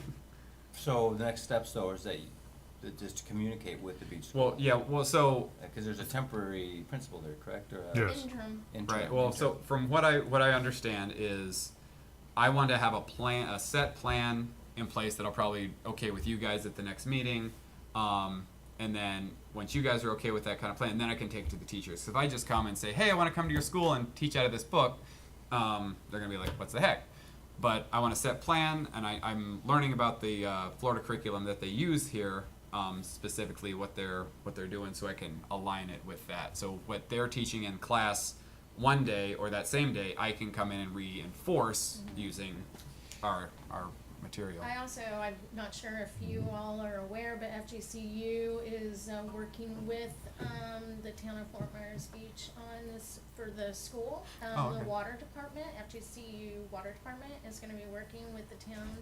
Jeff Hoggy might be somebody that you could maybe connect with and let him know that this is something, you know, that we would like to do, and could we do it along with the town, Jeff Hoggy, the Bay Oaks. Not just camps, Murph, Cause you but know, something. Bay Oaks, correct, Mountain House has, children's camps in the summertime, and, so does, Bay Oaks, they have, camps, even, I believe, after-school camps, I believe.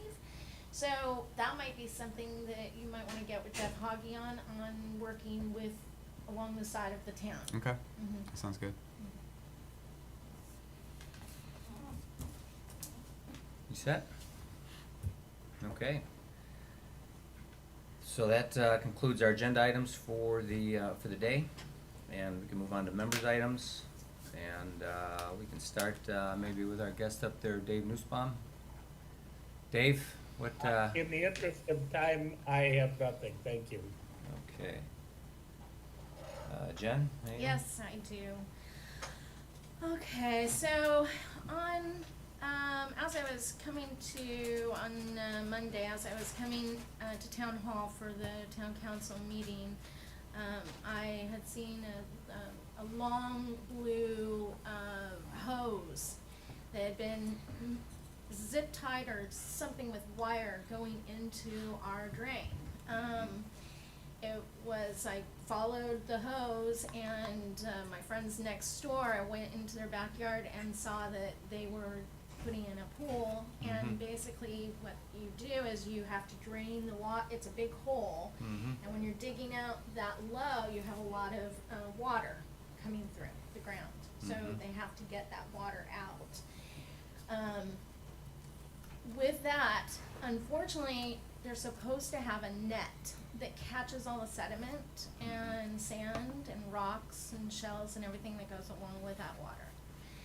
They're supposed to have a net to catch all that. They did not. A lot of our neighbors started coming out of the woodwork going, what the heck is going on? That's our drain. We're only one on Miramar Street, one of 7, I believe, that have these, that received a grant to get these drains. And after Hurricane Ian, I had to call several times the town to come out and drain or clean out those drains. So it was really not a good thing to see all this sediment and sand and dirt. And I actually took a stick and went down in there, and it was just filled with it. One of my neighbors checked to see if they had a permit. They said that there was no permit. So it's disheartening that people are having construction and not doing what they're supposed to be doing. I did call Chad, and he was wonderful and came out and had a discussion with them, and I don't know exactly how that went. I believe they did end up getting a permit for the pool, and then they put barrels of hay or something, and put a tarp, and, you know, took the hose out and put it in there, but, you know, the damage is done, basically. Yeah. And it's Yeah. really disheartening that, It's relatively common, you know, since the storm, even pumping out pools, I mean, in some cases directly into the canals. I mean, I think by law, you have to let it run over, ground. I mean, you're allowed to pump it, but you just yeah. can't send it directly to a waterway. Right. It has to run over land in order to clean it. right. And it's different when you've got a pool that's already, you know, in it. Sure, and but draining for the convenience, water, and, I mean, that's my one approach thing. has always been to go to tell them that they're out of compliance, and they usually pull it out of, Oh, stick it in the no, yard, that's or what I told them, pull it but out of the drain and stick it back onto the lawn, but. they flipped me off and told me to go back up I north know, where I know. I, you know, live. It's just a And compliance I tried to compliance explain issue. I live here and I care about our drain systems, and they were Mhm. very clear to me that they did not care what I thought. So I'm just wondering, you know, how is it that they can get a permit and not follow the actual codes of, you Well, know? it's compliance, I mean, it's just, Yeah. I have a driver's license, I speed. right, I mean, unless you're caught, you do what you can to get away with it, I suppose, but it's it's a shame.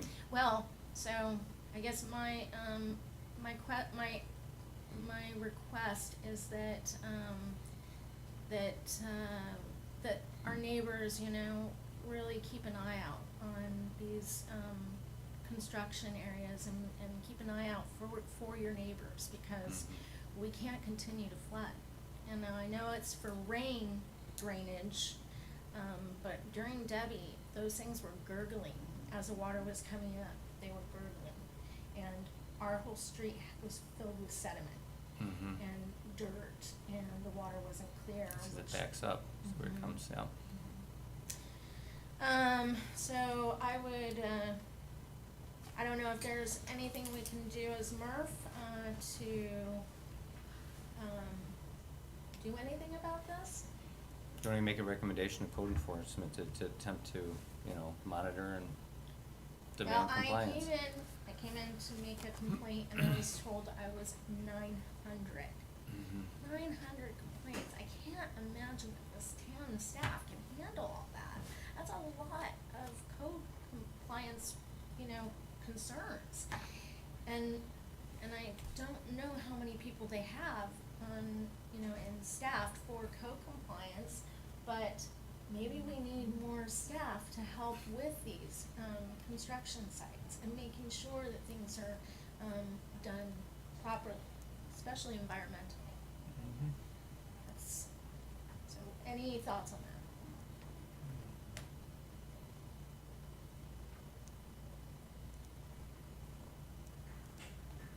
Anything else, Jen? Pop-up dates. Yes, thank you. Pop-up dates. Crap, I can't find that. Do you have pop-up dates? It was every other week, so let me look.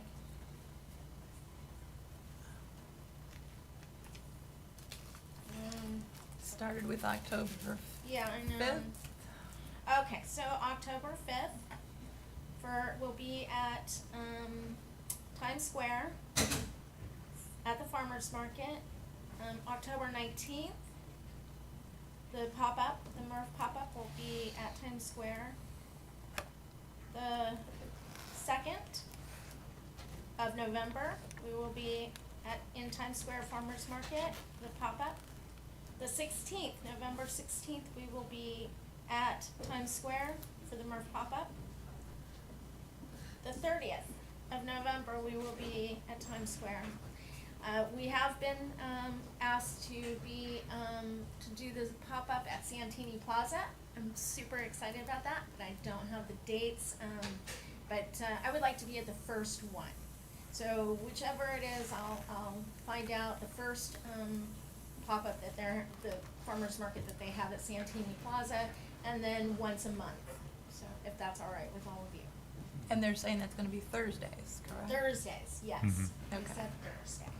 So it could be the 7th, 14th, or the 21st, but probably not the 21st, because that's Thanksgiving, right? No. 23rd is. Yeah, no. The 28th is Thanksgiving, so. it So could be whichever, Wednesday. oh, I'm looking, hold on, I'm looking at that. Okay, so October, the first one I believe would be the 3rd, maybe, October 3rd. Oh, I thought they weren't starting until November. Yeah, they're not Same starting time. until November. Okay, so I was looking at the right one. So the first one would be the 7th, and I'd like to be at that one. I'm very excited to have the pop-up back on the south end. We used to set up all the time at Newton Park, and so I'm really excited to get down there and have some joy down there with my community. Okay. Okay? Perfect. Anything else, Jen? December? December, okay, so, December 29th, November 29th, correct? And then 28th is a Thursday, oh, so right. 14th? We're only gonna do it once a month at Santini Plaza. Oh, okay, you're talking about Santini, okay. Mhm. I jumped to Times Square again, sorry. Yeah, so maybe we'll just keep it for the first week. Wait, let's see. So December 5th is a Thursday? November December. 5th is a Dec- Thursday, so I guess, wait, no, sorry, 7th would be a Thursday. That's November. That's November. November 7th is, That would be the first Santini. yes, sir. But I think she's talking about, you said once a month, so December 5th. So December 5th then. Okay. And then Times Square for December? Okay, let's see. Let's do December 14th. And 28th of December for Times Square. Okay, so that will take us through 2024. Yes. Of course, I'm,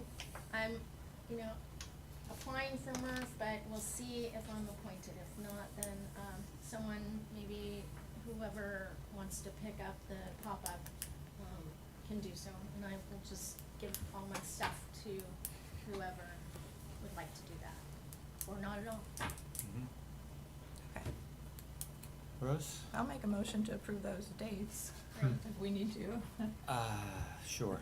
I'll Okay. second it. Okay. And, any discussion? Any objection? Any objection, Dave? Dave, have you No. been to a Okay. pop-up? Not yet. Okay. Hope to see ya. Yep. So hearing no objection, motion carries unanimously. Okay. For the dates for the pop-ups, And I'm and don't done. ask me to even try to repeat those. Excellent. Good. Rose? Members' reports, well, back to Times Square, I've been down there, obviously with the pop-up, and I was down there before. There are now larger plants dying in that garden area, and there was some of this fabric extended over the walkway. And so I thought, well, people really need to see the fabric, because, I don't know if you can touch this or not, it is not cloth, it is not like putting down a piece of your t-shirt. This is plastic. It is actually plastic, Yeah. and I went and when I cut it off, Whoa. I had actually gone and there was some sand and dirt on it, so I actually soaked it in water and It's like washed it, and it's just Sandbag, falling it's apart. it's So, sandbag material is what it is. I mean, I don't even think that's, Oh, there's a little piece. that's not, There's a little landscape fabric even, really. Oh, she's showing it around over there. You have to go. You can keep that. Because so I thought, people are probably have a misconception of what this landscape fabric is. It really is truly supposed to be geotech. for walkways where you put down shell or rock. Snakeskin. And the idea is it will not only inhibit plants from growing through, but it also inhibits water from growing through. So I was gonna do a demonstration, but based on time, I'll either leave the stuff here. Awesome, go ahead. I'll go for it. I Pour wanna see away. it. Awesome.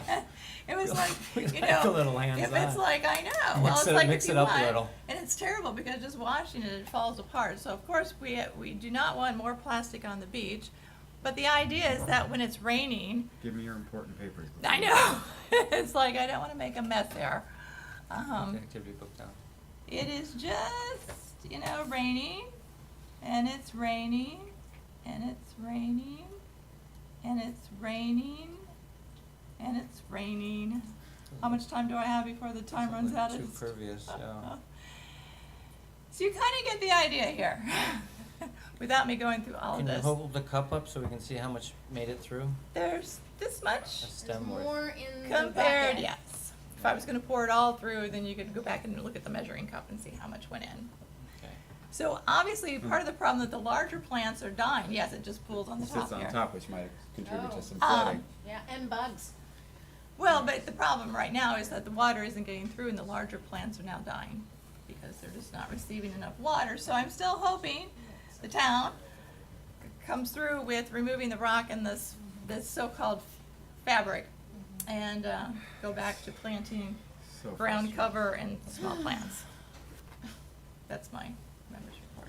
Excellent creativity, thank you. Yes, amazing, thank you. Picture, Rose. yeah, says a million words. Rob, anything in members Anything report, or anything else included? That was compelling enough. No. No, not much with me. Working on my personal seagrass project. On October 23rd is the first Pink Shell Science Talk. Open to public. Preparing for that. And next week, Discovery Channel will be with me filming a pilot episode. So I'm excited That's about that. amazing. So, Do you know what it's gonna be called? well, the tentative title is Mother Nature's Mysteries. So, like, would not to be copyright sued, but it's like Mother Mythbusters with animals and wildlife. So. Cool, congratulations. Yeah, congratulations. You Very know when exciting. it will be aired? Oh no. Oh. So we film. If then they take it, they edit it, and then they Right. take it to the producers. If they like it, Then then they'll- contracts and filming and stuff. But I'm not getting ahead of myself. Yeah. It's just really cool that they Very want to even cool. try. Very cool. So Okay. that's all for me. Well, excellent. So I just have one here actually, and it just, in a newspaper recently, the owner of Margaritaville had mentioned that, during some compliance issues he's had with lighting, that, quote, "It's important to point out in full transparency, pulling the curtain back, that there are local people that have been lobbying DEP for harsher and more human habitat invasive turtle measures. And as the chair of MRF, I just felt it would be a service to the community to actually sort of ask each of the MRF members here whether they or any of their extended network that you know have been known to be lobbying for not just, not compliance, but even harsher, compliance for, I guess, lighting, at that development. I mean, I can personally say I have had No. no participation, nor my network or anybody I know. No. Dave, to include you as well, do you know of anybody that's done that? Okay.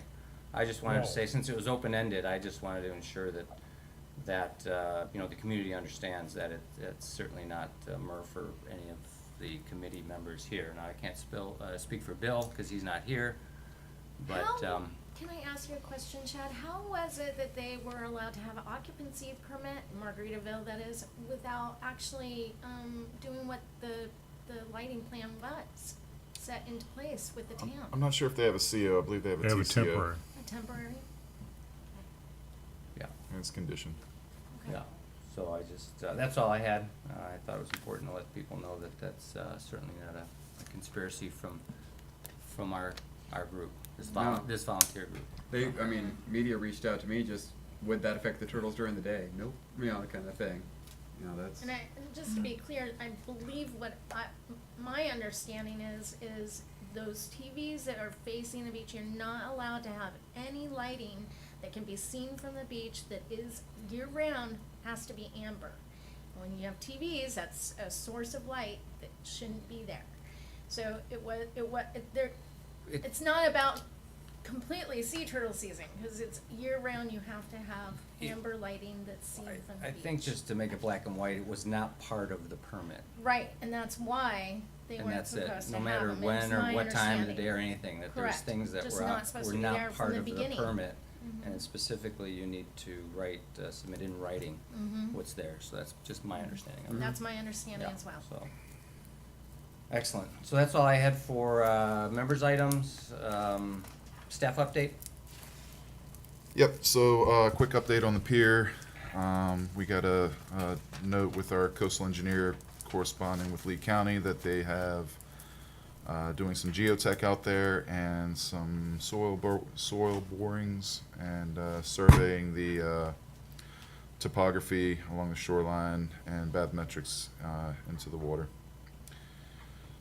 With the beach project, the contractor has gotten 2 segments of beach final graded and approved by the engineer.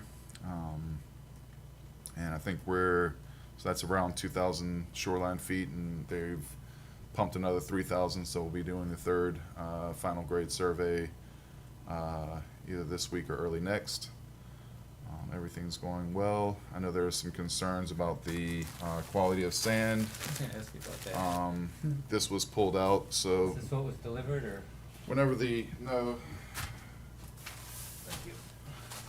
whenever you take sand samples on this kind of project, you want to dig down and make sure you're not grabbing things that the rain has just washed out, or taking a sample of sand and Yeah.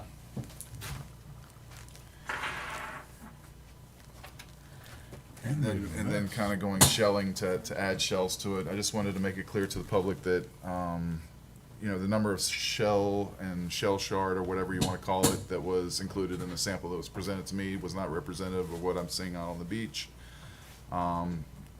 We reviewed this today, so I'll just read you a quick email from our coastal engineer, Michael Poff. On the town's behalf, Coastal Engineering Consultants has been conducting routine site observations, evaluating sediment quality, and taking representative sediment samples.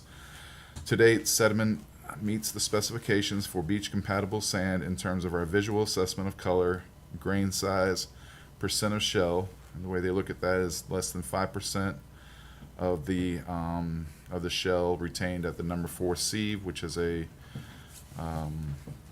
believe that's a little less than 1/4 of an inch. And they also have a threshold limit for percent of fines or silts passing through the 200 sieve, which is a very small screening. So this is a nearshore sand source that contains shell, and shell is to be expected. And while rock is not desirable, there are offshore rock hard bottom areas in the region, so it's possible the dredge will occasionally encounter a rock. There are strict specifications for how to address if rock is encountered, and please advise if you know where the rocks are presented to the town, and where they're collected, so that we, being Coastal Engineering Consultants, can investigate. So they're happy to meet with anybody on the town council or town reps if y'all want to walk the beach and make an independent assessment. We were out there this morning, and again, the engineer took that sample. I think that was at Station 37, right near the Cane Palm, 600 Estero. Yeah, it's great material. Even Turtle Time, Eve was very happy. Good material for sea turtle nesting.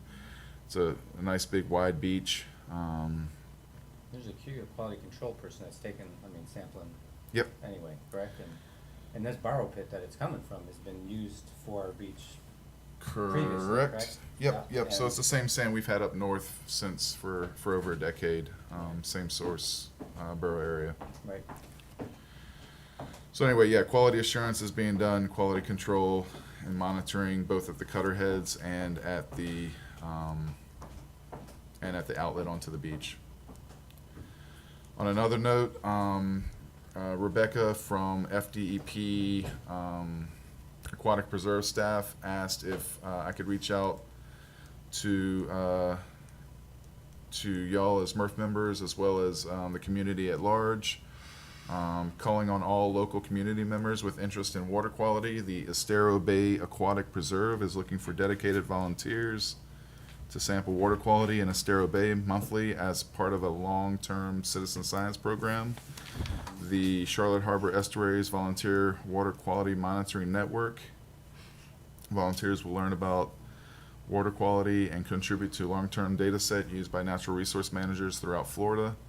Volunteers are expected to attend an initial training, sample at sunrise on the first Monday of each month, and attend biannual refresher training. There are opportunities to sample from land or by water seasonally or year-round. All sampling equipment except boats is provided. If interested, contact Rebecca Cray at 239-530-1002 or rebecca.cray, C-R-A-Y, at floridadep.gov, and we will get that out with Nicole on a news flash as well. On another note, the town received a $2.5+ million grant for a swale project. So that was great news that we got, I think it was last week, the notice of award. And we're going to be working with the engineers to design swales for stormwater and flooding mitigation. Sounds swell. So, very swale. You were holding on to that one. And Just kidding. and I'm going to be attending the Florida Shoreline and Beach Preservation Association Conference the next couple of days. So apologies to the public if I'm not answering the phones, not able to run out to any issues, but they did recognize me for a service award, so I was very Congratulations. Yeah. humbled by Yeah. that. Yep, thank you. Congratulations. Thank you, thank you. Another picture moment? No. Yeah, another picture moment. Question? And Oh. that's all I got. Yep. So of course, I'm back to vegetation. So now that the north end's got 2 sections done, can Pink Shell and the other places down there start Yeah, putting in vegetation? we're working on the plans for ITB. We've finalized a draft, and we're going to be pushing that out to bid very soon. Did I mention under my items that FGCU Water Program has invited me to be there next Saturday for, do they have a name for it? It's the Environmental Education Conference. So they've asked me to bring the books. Last time Mike was here, he took one back to some people and they loved it, and so we were gonna have a social table. Social table. Okay, moving forward, public comment? Nope. Macy's all talked out. Good. So, seeing no public comment, we'll move on to Murph Award. Looking back through the minutes, I had noticed that there was one submitted for at the last meeting. However, I didn't receive any. Well, because I was looking back, and I believe we already gave Miss Patty Smith an award that was with the Murphy, along with the Community Foundation. I believe there's a picture of her and a picture of. Okay. So, I had submitted one last month, and so did Nussbaum, and I believe Rose Larkin submitted. I had one in the bank. Yeah, one in the Wow. bank, and I've got one in the bank as well. Okay, are there any And I have a new one. nominations? And you have a new one? And I have a very good new one, in my Oh, opinion. okay.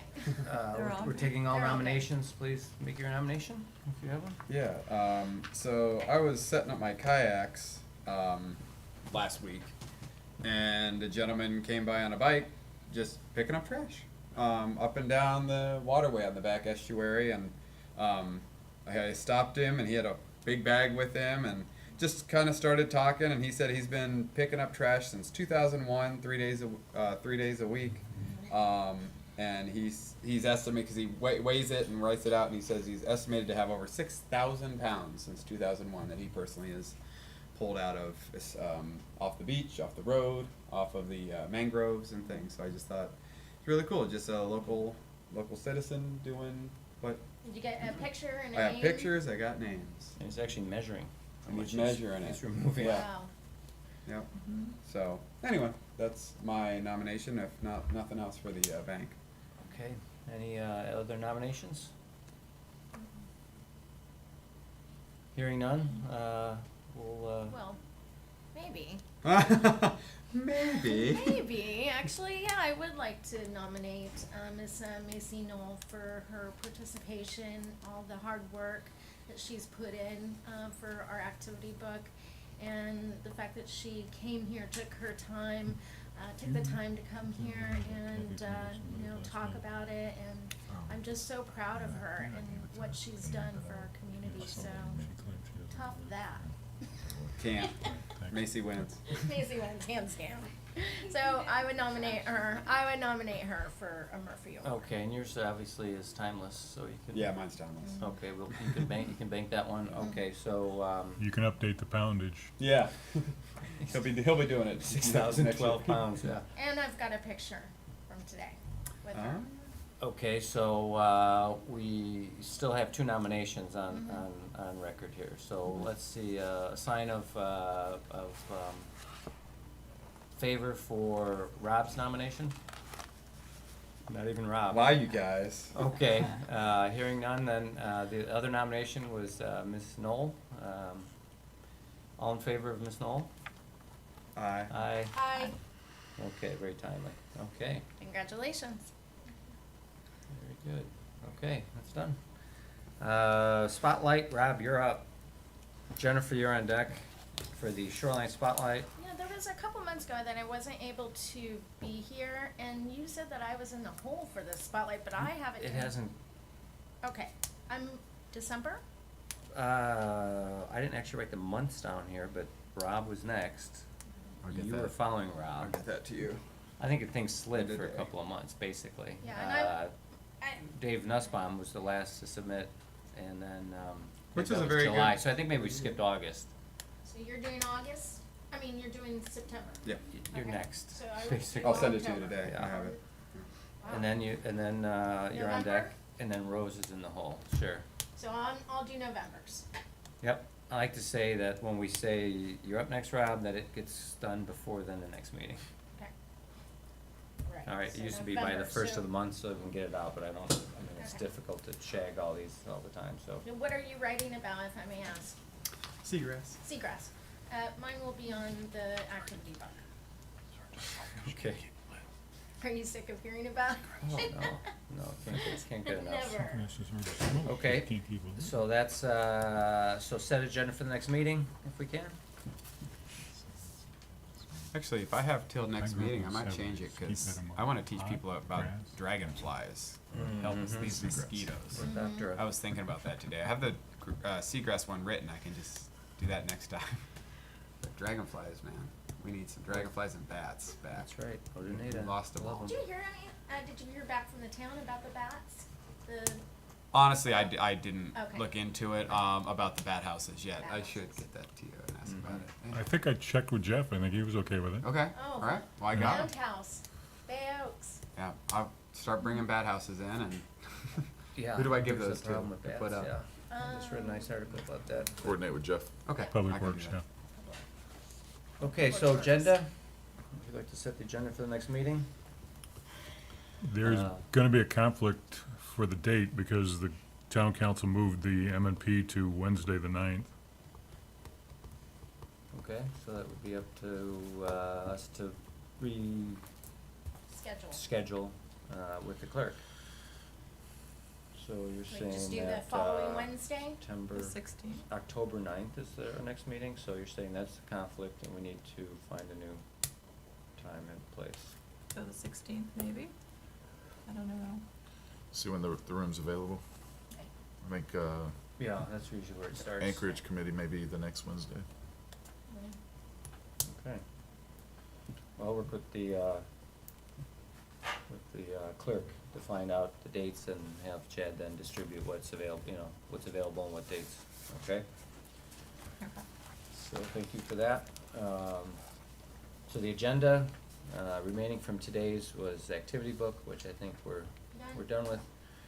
The Sea Grant project, did we achieve a conclusion today? That basically our recommendations have been passed along and we've provided the color commentary for those? From your perspective, since you've been the I'll look at go-between? the minutes. Did y'all finalize the list? No, I had the one, I suppose I can submit that, since I wasn't here in the previous meeting, so. But that doesn't need to be added to the Yep, agenda. I'll look at the discussion in the minutes and finalize it and get it over to Chris. Okay, so, so the town council requests were up. Shall we add those? Yeah, I think so. Yes, 'Cause all three, we need yes. to Just add discuss those all of 3 them. and, so, we can add those 3. Those would be, Coastal Protection System.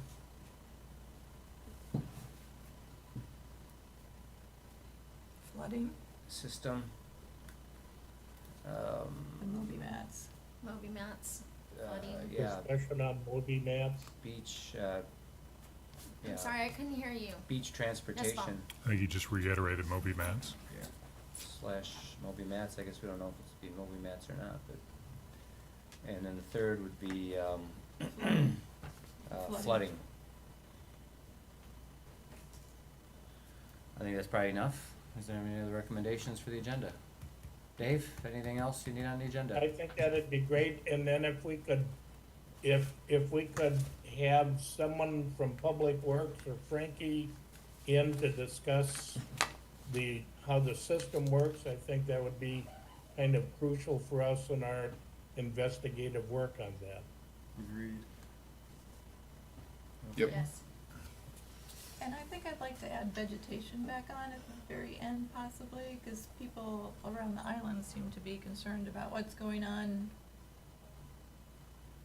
in the areas that are between the sidewalk and Estero Boulevard, and what people are planting or not planting, and Are there updates from your association with the Staro Island Garden Club, or have you been, because they, I think, have been the ones that have taken the lead at least, so Yeah, but do you have information that you can share Yeah. I with believe them? Adderholt also at one of the last meetings had requested the town, get in contact with the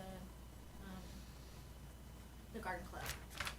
Right, that's been, that's been some time, so I had town vegetation Since update. After the Times Square, after they did the rock and the plastic. Okay, Councilman Adderholt had requested that the town look into that further correct, with the garden club. okay. So that could be included in the update. Do you know if anyone from the town or Jeff Hoggy had contacted?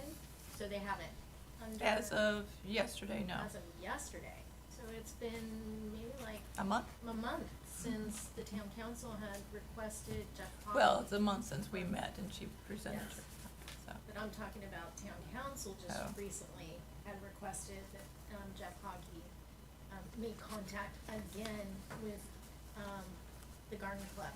So if, it's important that, the town does that. Did it? Correct, I would entertain a motion to adjourn. Yes, second. So moved. So motion by Nussbaum, seconded by Jennifer Rusk. Good luck tomorrow, Dave. 12:07. Hi, Dave. Good job, team.